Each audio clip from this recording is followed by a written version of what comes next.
So in that school for the mentally challenged, I was diagnosed with retardation, is what they call it back then. Now it's developmentally disabled. It'll Who change knows what tomorrow. it'll be? Tomorrow Yeah. it'll be, hey. Hey, wait a minute. You're- Everybody thinks like this. And then I was in that school for a couple of years. And so I was about 8 years old when they found out there was something not right with my hearing. And they took me to another school where I started learning how to talk. So from 0 to 8 years, Yeah. they had no clue. They just thought you were mentally disabled. Yeah. You're kind of describing my story, and I could hear, I think. Nowadays, I don't think so. But yeah, if you had anything wrong with you, obviously you Yeah. were put in a special disability, or you were put in a mental home or Yeah. whatever. But that had to mess with your life for the first, I mean, that's your development years. That had to mess It with is, you. but no, but it didn't. You know what? In that school, among this kids that all had different challenges, this is what I wish the world would look at life. There were no judgments among us. We didn't focus on what we couldn't do. We focused on what we could do. Like if you couldn't do something, like if the boy with the one arm, if he couldn't lift something, I help him lift it with my arm, you know. And it wasn't about the words and communication, but what our hearts had to say. So in some way, it was a great way to wake me up to see compassion and empathy, but also, more importantly, I saw no difference.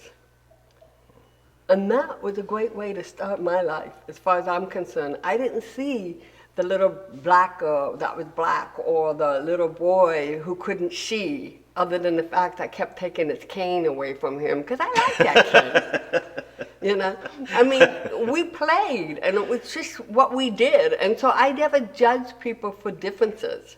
So I started out in a world of no judgment. And so can you imagine this world if we didn't focus on our differences, but other than learn from each other differences? And I didn't get that, you know, I got to have that. And isn't it funny how people do treat you different when they think you have some kind of disability, let's call it? Yeah. Like for you, you must get people that shout at you all the time. I know. And I end up reading their cavities, you know. But it's because they're not used to being with somebody who's deaf, or they're not used to being, and then it's like, well, you're not deaf, you can talk. I worked hard for this. I just sound like I'm from New York with a bad attitude. Yeah, talk to me about that, because you have to start forming words.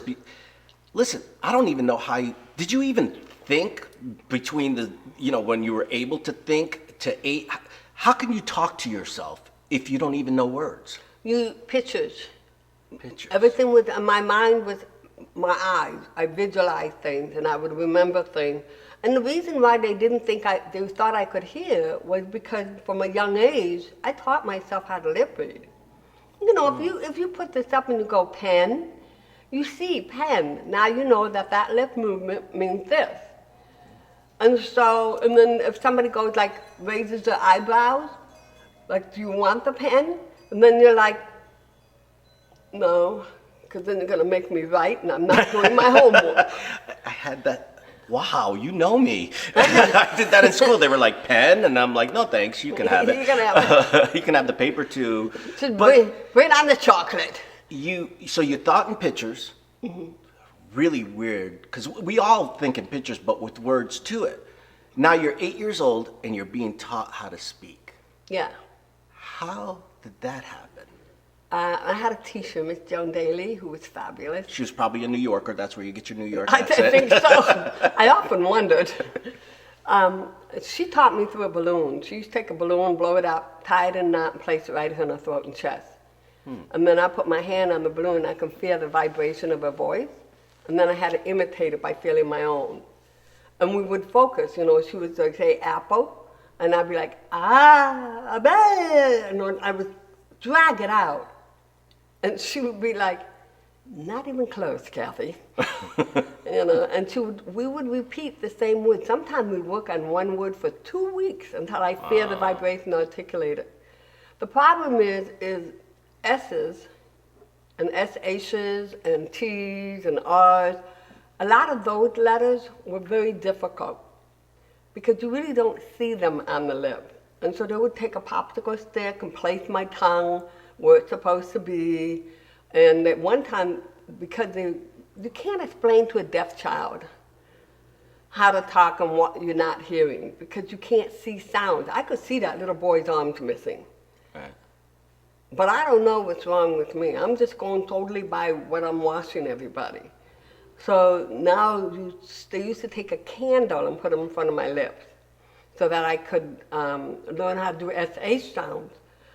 But they had to make it visual. So they would light the candle and then they would go, when you're deaf and you haven't spoken for 8 years, your diaphragm shrinks. So you don't breathe heavy. You just shallow breather. So now they're trying to teach me to take air out when I do an SH sound. And so they're going, shh, and they want me to move this flame. And first I'm like, what's the problem? You know, you guys can't blow out a candle? Which is true. Deaf children don't blow out candles because they're Not shallow. even for their birthday? No. I never knew that. I Yeah. thought that was just a natural thing. No, because they're shallow breathers. So they don't know to go, shh. They don't know to take air out. So once you learned that, you started blowing in a lot of ears? Well, think about Damn, I'm good. Yeah. No, that's odd because I didn't know that. I thought that's just second nature. No, because when you don't talk, you don't take air out. Mm-hmm. So when they started making the flame move, they showed me what I'm supposed to do. And it took forever. It took me 2 years to learn how to do an SH sound. That's a long time to learn just 2 letters. God. And when I learned it, boy, I got my favorite word out of that. I wonder what that word SH would be. Let's just say I didn't think about the I, but I got the T at the end. Well, speaking of all that shit you went through,